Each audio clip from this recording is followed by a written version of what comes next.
یہاں پہ سسٹم کو گڑبڑا دیا ہے. یہ شکلاً مسلمانوں نے انہوں نے ورنوادی ویوستھا قائم کر دی. آج بھی اسی کے خلاف جہاد کی ضرورت ہے. ایسی گندی مانسکتا کو ختم کرنے کے لیے ان لوگوں کو آگے آنا پڑے گا. جنتا دل راشٹروادی کے راشٹریہ سنیوجک اشفاق رحمان نے ایک بار پھر ورن ویوستھا مسلمانوں میں ہونے پر ایک بڑی بات کہی ہے. انہوں نے کہا ہے کہ مسلمانوں میں جو ورن ویوستھا ہے، ذات پات، اونچ نیچ ہے، اس کے ذمہ دار یہ خانقاہی نظام اور بڑے بڑے اداروں کے مٹھادھیش ہیں. انہوں نے کہا ہے کہ یہ اس بات کو قائم رکھنا چاہتے ہیں تاکہ ان کی دکانداری چلے. اشفاق رحمان بھی خانقاہی خانوادے سے ان کا تعلق ہے، لیکن انہوں نے ذات پات پہ کھل کر کے بڑی بات بولنے سے تھوڑا گریز کیا. آئیے سنتے ہیں انہوں نے جو کہا. یہاں ہندوستان میں جو تھی سب سے بڑی بات تھی ورن ویوستھا تھی، جس کی وجہ سے یہاں کی اکثر آبادی جو تھی وہ اپنے جسم خداؤں کو پوجتے تھے، وہ ان کے تک پہنچ نہیں پاتے تھے. ان کو مندروں میں جانے کی اجازت نہیں تھی، یا ان کے جو بھی علاقے ہیں اس میں نہیں تھے. وہ آج بھی قائم ہے. اور سوشل ایکویبریم کا سب سے اچھا سسٹم اگر دنیا میں آپ کو ملے گا تو وہ اسلام میں ملے گا. اسلام میں داخل ہونے کا مطلب ہی یہ ہے کہ آپ تمام پرانے رسم و رواج کو ختم کر کے آپ اسلام میں داخل ہو رہے ہیں. ہندوستان میں ہو گیا بھارتیہ کرن ہو گیا، اور یہاں کی جو ورنوادی ویوستھا تھی ہم اسی کو اپنائے رہ گئے. اب جتنے مٹھادھیش تھے اس وقت اس زمانے کے چینج کیے ہوں گے، 800 سال 900 سال پہلے جو چینج کیے، تو ان کو سمجھ میں آیا کہ بھائی میری تو آمدنی ختم ہو جائے گی، تو انہوں نے اس کو خانقاہ کی شکل دے دی. جو مٹھ تھے وہ خانقاہ میں بدل گئے. جیسے مٹھ میں کمائی ہو رہی تھی اسی باپ کے بعد بیٹا، بیٹا کے بعد یہ وہ دس اینڈ دیٹ کر کے یہ لوگ اس طریقے سے کماتے رہ گئے. تو ہندوستان میں اتحاد اب ہو ہی نہیں سکتا انٹل انلیس یہ ناجائز کمائی کے طریقے بند کیے جائیں. تو یہ ورن ویوستھا کا جو ذمہ دار ہے خانقاہ کو آپ مانتے ہیں؟ دیکھیے یہاں خانقاہیں قائم ہی اس لیے ہوئیں کہ یہاں کی ورن ویوستھا کو چالو رکھا جائے. سمجھ گئے؟ وہ اپنی شخصیت پرستی کراتے ہیں. ہم جیسے دوسری قوم میں دیکھتے ہیں کہ ان کے جو سپیریئر ہیں وہ دیوتا کے اوتار ہیں، ٹھیک ہے نا؟ اسی طریقے سے انہوں نے کہہ دیا کہ بھائی ہم تو نبی کے یہ ہیں. بھائی نبی کے ہی آپ نسل سے ہیں. آپ نے کیسے ایک الگ فرق کر دیا؟ آپ کی قرآن میں سیدھی بات کہی گئی، ایک آدم ایک حوا کی ساری اولاد ہے. ایک آدم ایک حوا کی ساری اولاد ہے. تو سب ایک ہی میں آئے. آخر میں بھی اسلام میں بھی وہی کہا گیا، پرانے رسموں کو چھوڑیے.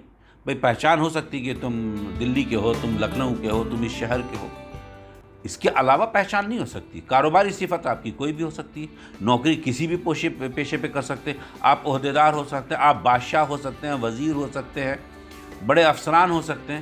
مسجد میں آپ آ جائیے اللہ کے گھر میں، تو وہاں ایک امام کے پیچھے آپ کو پیچھے ہی نماز پڑھنی ہے. یہ تو آپ کو ہر روز 5 بار آپ کو سکھایا جا رہا ہے. یہ مسلمانوں میں جو شودر بیکورڈ اور اس طرح کی باتیں ہو رہی ہیں، دیکھیے اسلام میں نہ کوئی عثماندہ ہے نہ کوئی پسماندہ ہے. ایک دم صاف لفظوں میں سمجھیے. یہ جو لوگ اپنے آپ کو عثماندہ کہہ رہے ہیں وہ بھی اللہ کو جواب دہ ہوں گے اور خطرناک، اور جو اپنے آپ کو پسماندہ مان رہے ہیں وہ بھی اللہ کے ہاں جواب دہ ہوں گے، بڑے خطرناک ڈھنگ سے ہوں گے. کہ دنیاوی فائدے کے لیے آپ اپنے آپ کو، مالی اعتبار سے آپ پسماندہ ہو سکتے ہیں، مالی اعتبار سے آپ عثماندہ ہو سکتے ہیں، سوشلی نہیں ہو سکتے ہیں. اور جب سوشلی آپ نہیں ہوئے اس کا مطلب آپ ایک ہیں. یہ ہمیشہ ذہن میں رکھیے گا. تو یہ ختم کیسے؟ دین پہ آ جائیے ختم ہو جائے گا. دین کو ماننا شروع کر دیجئے ختم ہو جائے گا. اسلام کو کمائی کا ذریعہ بند کر دیجئے ختم ہو جائے گا. یہ جو ہمارے علماء سو ہیں، جو بڑی بڑی شکلن مسلمان والے لوگ ہیں، ان کو پہلے شروعات کرنا ہوگا. پہلے ان کو اپنے حق حلال کی روزی، وہ دن بھر تبلیغ دیں گے حق حلال کو. آج کل آپ دیکھیے گا پچھلے 20 سال سے ایک بڑا اچھا جملہ گھوم رہا ہے، نہ بھائی نذرانہ ہے. What is the sense of نذرانہ؟ کیا ہے نذرانہ؟ رسول اللہ کو جو نذرانہ ملتا تھا وہ کہاں جاتا تھا؟ خلفائے راشدین کو جو نذرانہ ملتا تو کہاں جاتا تھا؟ سب بیت المال میں جاتا تھا. سمجھ میں آیا؟ اور نذرانہ کوئی دے تو آپ کو کوئی کیوں نہیں دیتا؟ آپ کسی عہدے پہ بیٹھے ہوئے ہیں، رشوت کی شکل کا نام بدل دیا نذرانہ. آپ کے ہاں آج تو بیت المال کا کوئی نظم ہے نہیں ہے، بہت سارے ادارے بنے ہوئے ہیں، لیکن وہاں بیت المال کا استعمال کیا ہو رہا ہے؟ وہاں بیت المال کا استعمال جو وہاں کے ناظم ہیں، امیر ہیں، جو ہیں، ان لوگوں کے ہاتھ میں ہے، تو وہ اس کے لیے جواب دیں. اگر بیت المال آپ کے ہاں جہاں بھی قائم ہے، ہم لوگوں کو اس کی حفاظت کرنی چاہیے، اور عوامی انٹرسٹ کی چیز ہے. وہاں سب جانکار ہیں، لیکن آپ ان اداروں میں بھی دیکھیے گا 10,000 کی تنخواہ ہوگی اور 10 سال میں ان کی جائیداد 10 کروڑ کی ہو جاتی ہے. تو جو بیٹھا ہے وہ شخص وہی غلط ہو جا رہا ہے. آپ ہمارے مدرسوں میں دیکھیے کیا تعلیم دے رہے ہیں. ہم تعلیم پہ توجہ دے رہے ہیں، تربیت پہ نہیں دے رہے ہیں. قرآن عربی میں پڑھا رہے ہیں، اردو میں اس کا معنی نہیں سمجھا رہے ہیں. ہم صرف رٹی رٹائی اور جذباتی باتیں کرتے ہیں، حقیقت سے اس کا کوئی تعلق نہیں ہے. ہم بھک منگے پیدا کر رہے ہیں. ہمیں بتایا گیا کہ بھائی 73 فرقے ہو جائیں گے. رسول اللہ کے زمانے یہ پیشن گوئی ہوئی. بس ایک ہی فرقہ ہوگا جو اپنے کو مسلمان کہے گا، وہی مسلمان ہوگا. باقی جیسے ہی کوئی مسلک کا نام لے گا، ورن کا نام لے گا، آپ کو لگ رہا ہے وہ منافق ہوگا، دراصل انہی 72 فرقوں میں ایک ہوگا. یہ مسلک کی بنیاد ہے کیا؟ مسلک، ورن، وادی، یہ سب چیزیں یہ تمام اسی میں جائیں گے. آپ کتنے بھی زیادہ نماز پڑھ لیجئے، کتنے بھی روزہ رکھ لیجئے، کتنا بھی حج کر لیجئے، کوئی حاصل نہیں ہے. عوامی سطح سے اسلامی زندگی اگر آپ نہیں گزارتے ہیں، کوئی مطلب نہیں ہے آپ کا. آپ کے تمام لوگوں سے رشتہ کا سمجھ نہیں ہے، کوئی فائدہ نہیں ہے. آپ کو اللہ نے جو پیسے دیے ہیں اس کو خرچ کرنے کا طریقہ اگر نہیں معلوم ہے، اور اسلامی طریقے سے اگر آپ خرچ نہیں کر رہے ہیں، تو یقین جانیے وہ پیسہ بھی جہنم کی آگ ہے.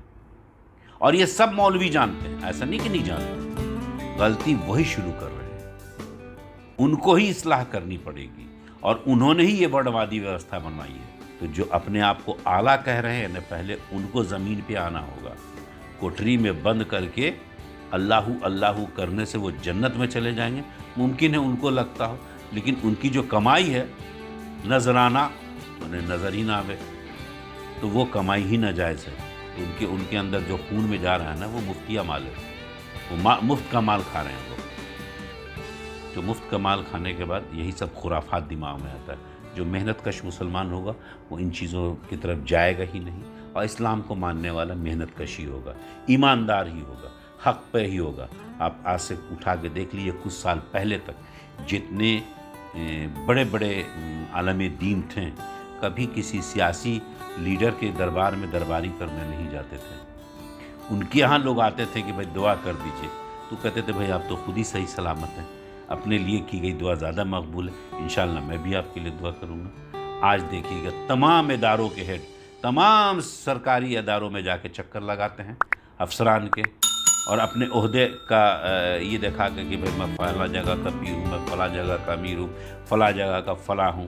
یعنی مسلمان کا وہ اپنے آپ کو ٹھیکیدار سمجھ بیٹھتے ہیں. اسلام کا ماننے والا کسی کا ٹھیکیدار نہیں ہو سکتا ہے.